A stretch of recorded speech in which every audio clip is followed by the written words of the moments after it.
வணக்கம், நான் உங்கள் ஜெயா. இன்றைக்கி நம்ம இந்த வீடியோவில் கிருஷ்ணன் சந்தர் எழுதின த ஜாமூன் ட்ரீ இந்த கதையோட சம்மரியை பார்க்கலாம் வாங்க. கிருஷ்ணன் சந்தர் இங்கிலீஷ், உருது, ஹிந்தி இந்த மூணுத்துலேயும் ஷார்ட் ஸ்டோரிஸ், நாவல்ஸ் எழுதக்கூடிய ஒரு இந்தியர். இவர் இந்த கதையை எப்படி ஒரு சாதாரண மனுஷன் இந்த கவர்மெண்ட் ஒரு பியூரோக்ராட்டிக் ரூல்ஸால் கஷ்டப்படுறாரு, எப்படி தடங்கள் அவர் உயிருக்கே அது ஆபத்தாக முடியுது தான். இவர் இந்த கதையை ஜாமுன் காப்பீடுன்ற தலைப்பில் எழுதியிருக்காரு. ஆங்கிலத்தில் இது ஜாமுன் ட்ரீ. இங்கே கதைப்படி பார்த்திங்கன்னா ஒரு பயங்கரமான புயல் அடிக்குது. அதில் ஒரு ரொம்ப பெரிய ஜாமுன் மரம் அது அப்படியே சாஞ்சிடுது. சாஞ்சி அது விழுற இடம் செக்ரட்டரியேட்டோட லான். என்ன ஆகிடுதுன்னா, ஒருத்தர் அந்த பக்கமாக போகிறவர் அந்த மரத்துக்கு கீழே மாட்டிக்கிறார்.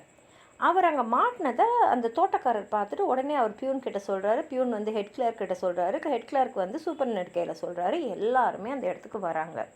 இப்போ அவங்க செய்ய வேண்டியதெல்லாம் என்னென்னா, கொஞ்சமாக அந்த மரத்தை வெட்டி கொஞ்சம் தூக்குனா அந்த மனுஷனை விடுவிச்சிடலாம், அவர் வெளியில் வந்துடுவார். ஆனால் அதை அவங்க செய்யறதுக்கு பயப்படுறாங்க. என்ன பண்ணிடுறாங்கன்னா, அவங்க உடனே இதுக்கு என்ன செய்யணும்னு ஒரு டிபார்ட்மெண்ட்டாக கேட்குறாங்க. ஏன்னா அந்தந்த டிபார்ட்மெண்ட்டுக்கு அவங்களுடைய வேலைகள் என்ன, இது சட்டத்துக்கு உட்பட்டது இருக்கா, இது ப்ரொசீஜரில் வருமானலாம் பண்ணணும். அதுக்கப்புறம் அவங்க இதை செஞ்சுட்டே இருக்கும்போது தான் தெரியுது, அந்த மாட்டிக்கிட்ட ஆள் ஒரு பிரபலமான கவிஞர்னு. உடனே கல்ச்சுரல் டிபார்ட்மெண்ட் சொல்லுது, ஐயோ இவரோட படைப்புக்கெல்லாம் இந்த மாதிரி அந்த மாதிரிலாம் பாராட்டுறாரு. ஆனால் என்ன பண்ணுறாங்கன்னா, இந்த மரத்தை தூக்கி அவரை காப்பாற்றுறது எங்களுடைய கவர்மெண்ட் அஃபிஷியல் வேலை கிடையாது, எங்களோட ஜாப் டிஸ்கிரிப்ஷனில் வராதுன்னு. ஆனால் அவருடைய அருமை பெருமையெல்லாம் இவங்களுக்கு தெரியுது, எல்லாம் பண்ணுது. இந்த ஃபைலை அவங்க ஃபாரின் மினிஸ்ட்ரிக்கு அனுப்புகிறாங்க. ஏன்னா அந்த மரத்தை நட்டு வச்சது ஒரு ஃபாரினை சேர்ந்த ஒரு டிக்னிட்ரி.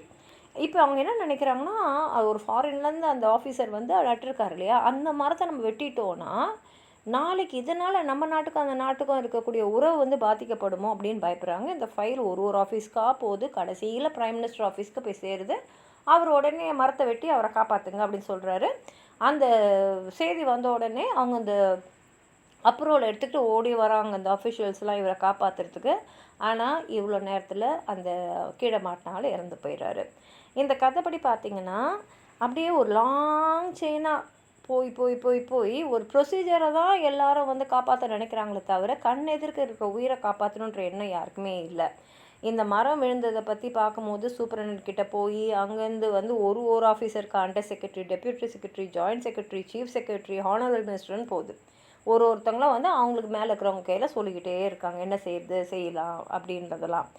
அதே மாதிரி அக்ரிகல்ச்சர், ஃபாரஸ்ட், ஹார்டிகல்ச்சர் டிபார்ட்மெண்ட்ஸ்க்கெலாம் போகும்போது 3 டிபார்ட்மெண்ட்ஸும் ஐயோ இல்லை இது எங்களுடைய டிபார்ட்மெண்ட் இல்லை, மரம் விழுந்ததும் சரி அது கீழே விழுந்தவனும் சரி அதெல்லாம் எங்கள் வேலையில் வராதுன்றாங்க. அப்போது ஒரு கவர்மெண்ட்டுன்னு வந்தால் அதில் எவ்வளோ குறைபாடுகள் இருக்குது அப்படின்றத நம்ம பார்க்கணும். இப்போது இதில் உண்மையிலேயே அந்த நிகழ்வு நடக்கக்கூடிய இடத்துல இருக்கக்கூடிய எல்லாருக்குமே அந்த ஆளை காப்பாற்றணும்னு நினைக்கிறாங்க. ஆனால் என்னென்னா அவங்களுக்குள்ள ஒரு பயம், நம்ம எதாவது செய்ய போய் அதுக்கப்புறம் இது எப்படி நீ செய்யலாம்னு சொல்லிட்டு அவங்களுக்கே ஏதாவது ஆபத்து ஆகிடுச்சுன்னா என்ன பண்ண முடியும்? ஏன்னா இதுதான் ப்ரொசீஜர், இதை மீறி நீ எப்படி செய்யலாம்னு அவங்களை கேள்வி கேட்டால் அவங்க என்ன பதில் சொல்ல முடியும்?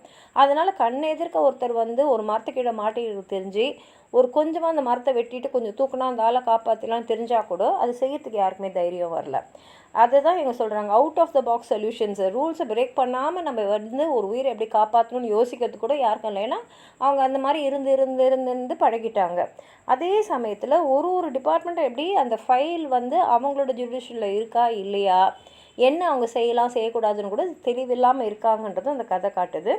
இது மாத்திரம் இல்லாமல் ஒரு கவர்மெண்ட் எப்படி ஒரு லேசியாக, ஒரு சுயநலமாக, ஒரு கரப்டடாக, ஒரு ஸ்டூப்பிடாக இருக்குது அப்படின்றத கூட காட்டுறாங்க. ஏன்னா இப்போ ஒரு கம்பெனி ஒரு கட்டணும், இல்லைன்னா ஒரு அடுக்குமாடி ரெசிடென்ஷியல் ஏரியாஸ் கட்டணுன்னா மரங்களை வெட்டுற அதே கவர்மெண்ட்டு ஒரு மனுஷனோட உயிரை காப்பாற்றணும் போது அந்த மரத்தை வெட்டி அந்த உயிரை காப்பாற்றணுன்றதுக்கு தோணவே இல்லை.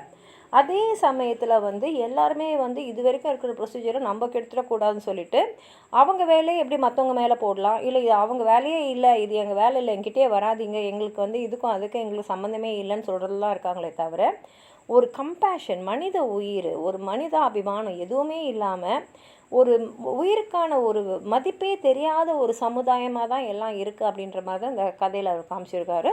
உங்களுக்கு எதாவது சொல்ல நினச்சிங்கன்னா கீழே இருக்கிற கமெண்ட் பாக்ஸில் எழுதுங்க. இந்த வீடியோ லைக் பண்ணுங்கள், உங்கள் ஃப்ரெண்ட்ஸோடு ஷேர் பண்ணுங்கள். சப்ஸ்கிரைப் பண்ணாதவங்களாம் ப்ளீஸ் சப்ஸ்கிரைப் பண்ணி சப்போர்ட் பண்ணுங்கள். நன்றி.